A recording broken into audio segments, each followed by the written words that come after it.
Try to listen. Story 26. Cat Adventure 2.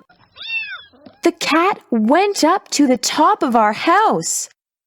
Someone left the window open, and our cat jumped outside and onto the roof.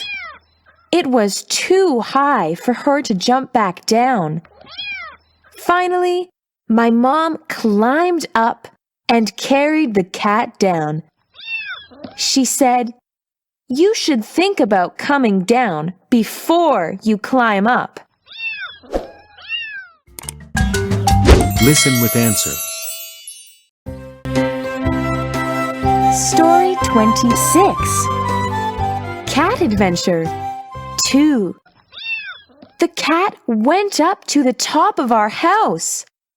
Someone left the window open, and our cat jumped outside and onto the roof. It was too high for her to jump back down.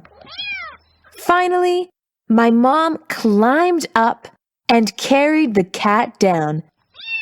She said, "You should think about coming down before you climb up."